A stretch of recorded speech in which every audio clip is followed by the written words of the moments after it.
who would have thought, that John Wick would have, was going to turn into what it is today. And then that I was going to be a part of the franchise. To have him on set with me was really special. Started out on Walking Dead doing my own stunts. Like as many as they would let me do, I wanted to do them. It doesn't matter if it was 5 a.m. I was like, I wanted it to be me out there. I always feel if the character is going to make a joke, within the action, then I go, all right, if you're going to make a joke within the action, if you're not terrified about it, then I'm not going to be terrified for you. To those with darkness in their hearts, she can be vengeful. But to the innocent, she can be a protector. It's up to you to choose.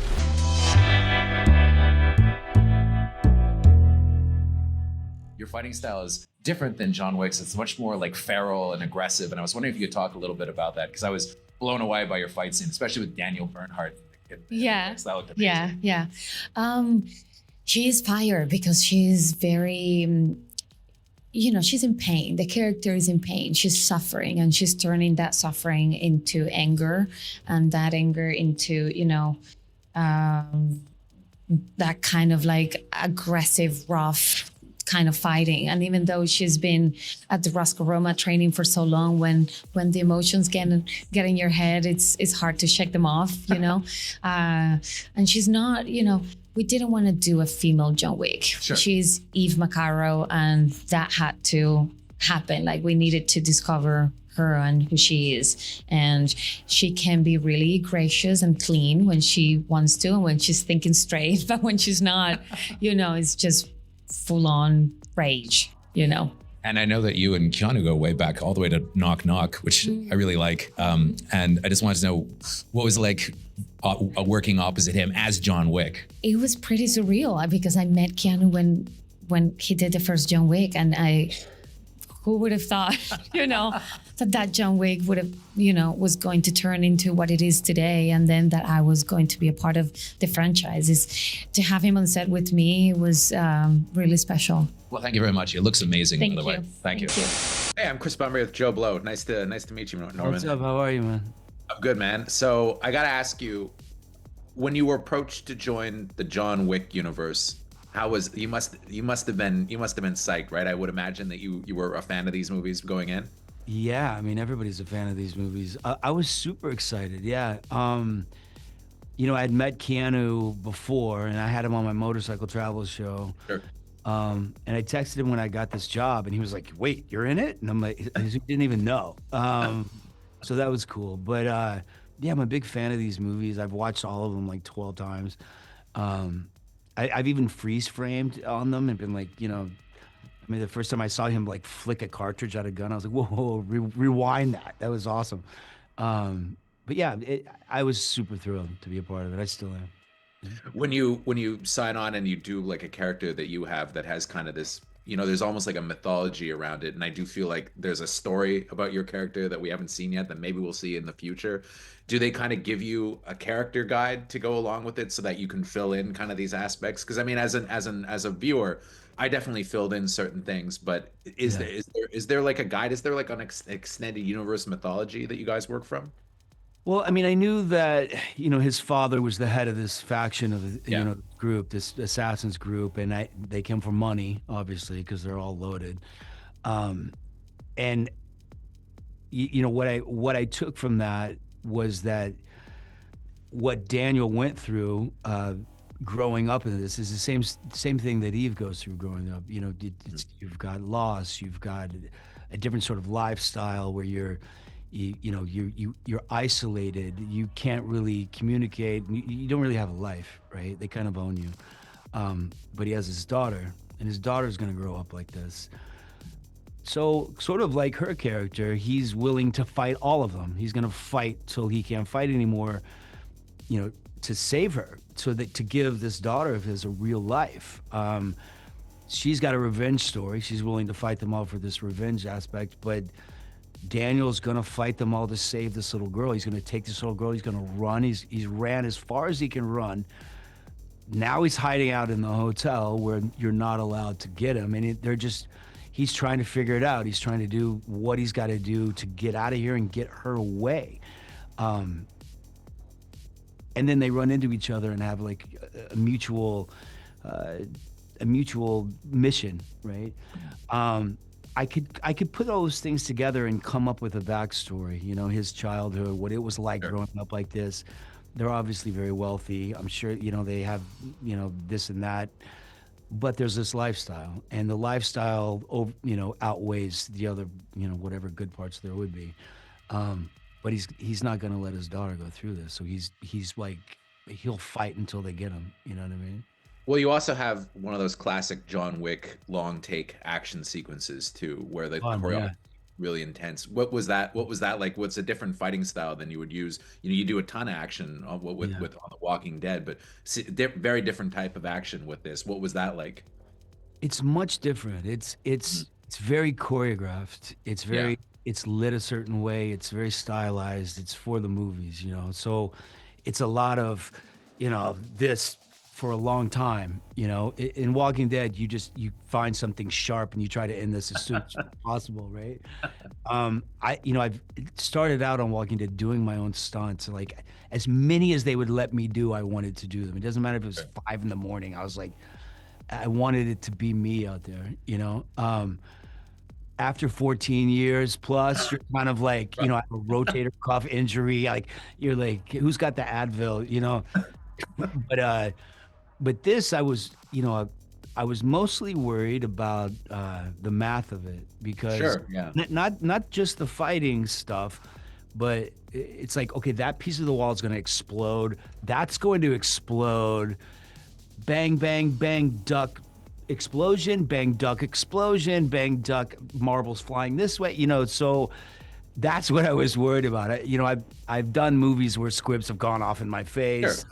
Yeah.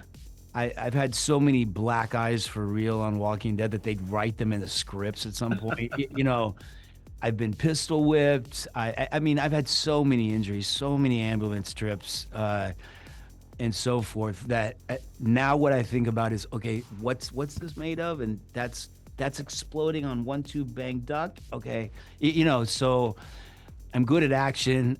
Math is not my strong suit. So it's kind of I mean, I have done it on Walking Dead for a long time with that crossbow, because that's also a math problem, because, you know, you got to show an arrow being taken. You got a frame. You come up. It's a digital arrow. Show an arrow. Come down. You know, so that's also math. But this is rock walls and glass flying at me. You know what I'm saying? So.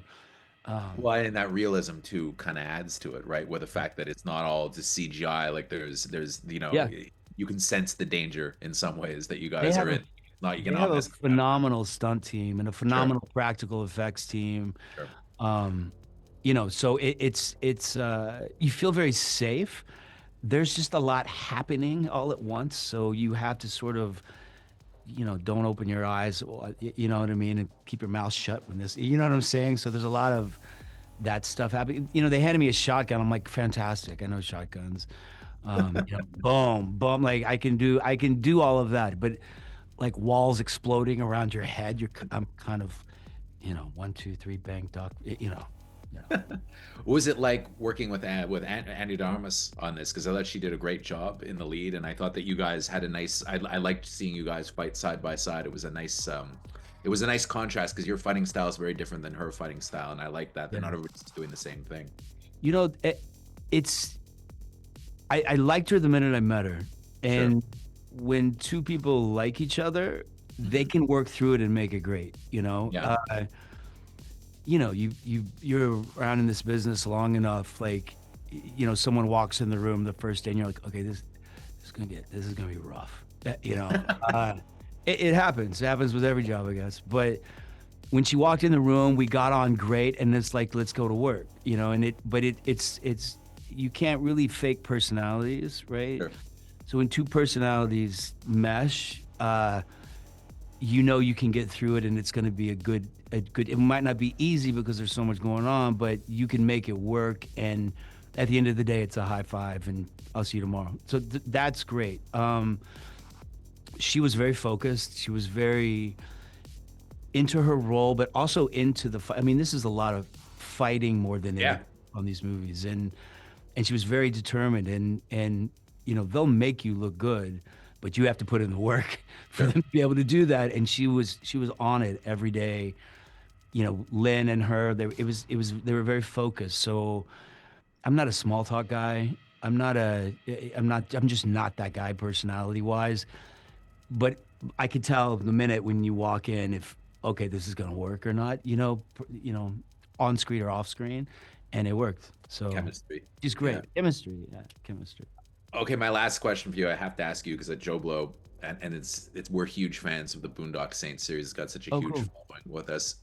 So are you guys going to do another one? Because there's been rumors and stuff like that. Is it going to happen? Yeah. Yeah, All and right, it's a bigger one. I mean, we did that first one for $7 million, I think, and it made so much money, but it never went to theaters because of the Columbine shooting.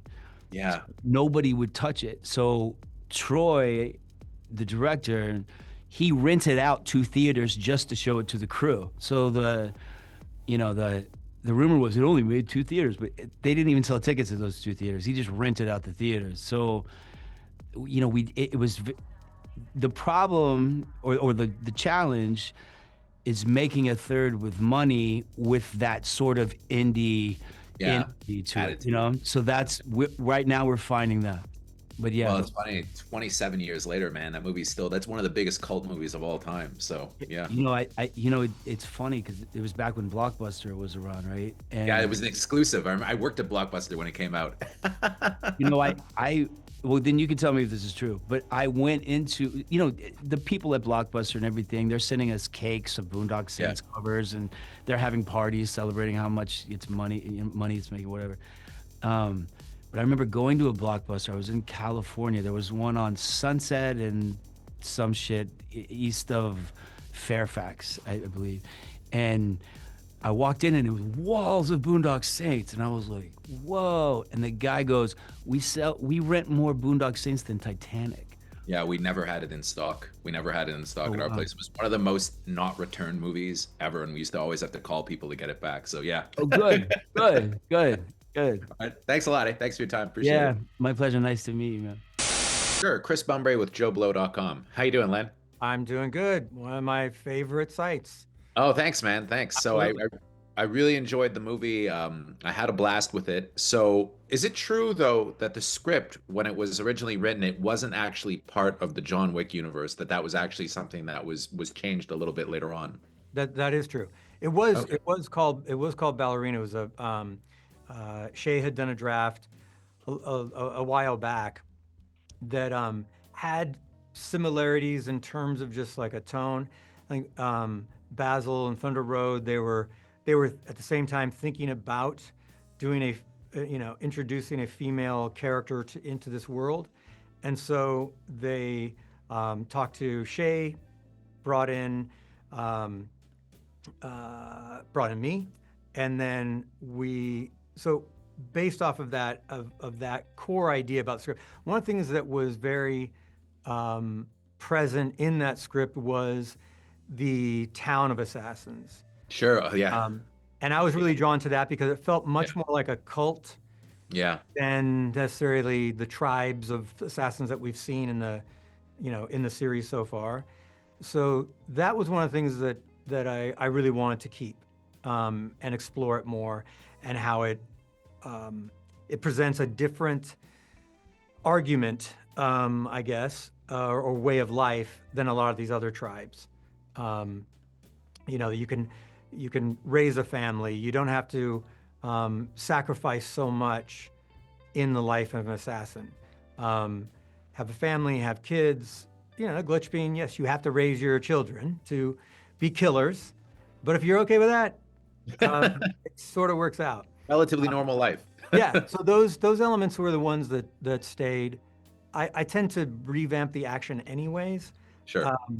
It's something that just I really like to do.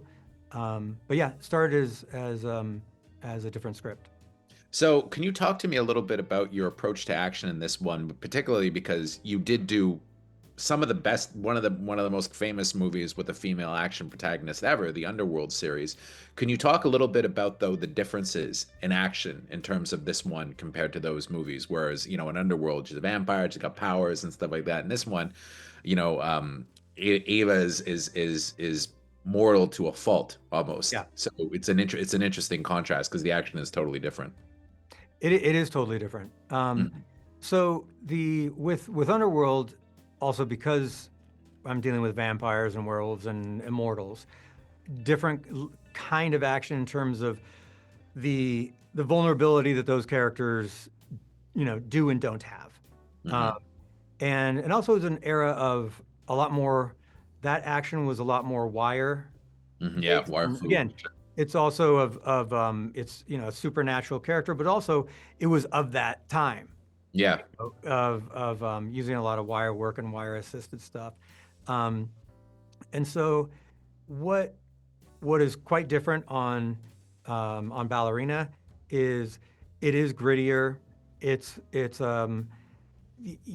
you go through the experience in these longer takes, not to show off as a director. I've always thought the longer takes is for the reaction of the audience when you're watching it.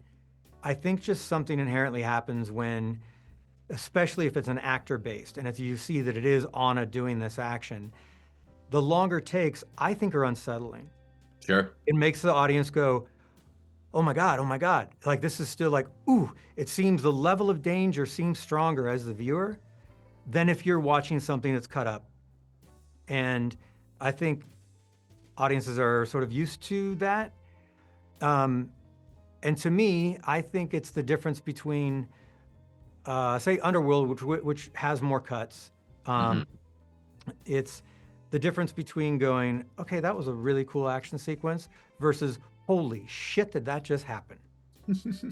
Is a different feeling. Well, and not only that, but one of the things I really liked about it was that I'm a huge action fan, but one of the things that drives me crazy in a lot of modern action movies is that the hero often won't take a punch or won't take a hit, and they kind of come off as vulnerable. I think they're from like the Steven Seagal school, where they just have to be, you know, invulnerable. And the Wick movies have always been an antidote to that because they show the hero get the shit kicked out of them, and that's kind of what makes them great. And I love that Ballerina definitely continued on that tradition, because Ana gets put through the ringer in this one for sure. Yeah, and I full on agree with you. I mean, I grew up with the action films of Lethal Weapon, Yeah. you know, the first Die Hard, Indiana Jones, even. Yeah. You know, in terms of like the what happened to the, you know, the kind of action heroes that would just also get the shit kicked out of them. And I mean, Lethal Weapon, he's, you know, the dude is fucked up. And I think it makes you more connected to the character. And I agree. That's where I say like the pitfalls of certain action. I feel like a lot of action movies, the tone and the stakes. John Wick has a heightened level of action, but the stakes, it's a really well done balance in terms of the universe, where it's not posy. It's not, you know, a lot of the movies now, I always feel if the character is going to make a joke, you know, within the action, then I go, all right, if you're going to make a joke within the action, if you're not terrified about it, then I'm not going to be terrified for you as an audience. Joke after it's done, you know, or like but it's, it's how I remember even the way that they land, you know, like you know, you got to like do kind of like the Marvel type of thing. I would prefer somebody goes through a really wicked sequence and they just fucking bail, and pain and getting up. Again, you go to like McClane. McClane's one of the best action heroes that we have. Yeah, for sure. I think. And the dude's not graceful. No. He's smart. He's resourceful. But he's like tired as hell and he's just beat up and battered. What would you say because the movie has a ton of action, what was the most complex and complicated one to shoot? Because there are a lot of them in the movie that seem like they would be really difficult and that they would take a lot of planning. But what one to you is the one that you think is kind of the signature and was the hardest to pull off? The one that was the hardest to pull off, and it wouldn't seem like it would necessarily be the one, was the grenade sequence. Oh, sure, of course. Because the set was built almost like a stage set with these magic walls. It was almost like magic tricks while we're going through these longer takes, because we were using real explosions and but also not a lot of cuts. Yeah. So all the timing had to be perfect with when somebody's thrown, say like against the door, he immediately goes through a hidden trap door in time right before and it closes it, so it's a protected wall. So there's a lot of stuff happening in time, going through floors and things, so that when it blasts and we're staying in the same shot, the guy's obliterated, but now there's a hole in the wall. A lot of timing of cues for practical wall pieces and things to explode with our guys being safe.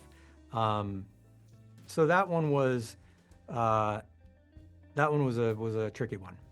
All right, well, thank you very much for your time. I really appreciate it, and I had a blast with the movie. I'm sure it's going to be a huge hit. Thank you very much. Man, thank you very much. Thank you for clicking on our video, everybody. If you like what you saw here, please make sure you like the video and subscribe and share with your friends who like this sort of content. JoBlo was created by movie fans for movie fans, and we appreciate your support.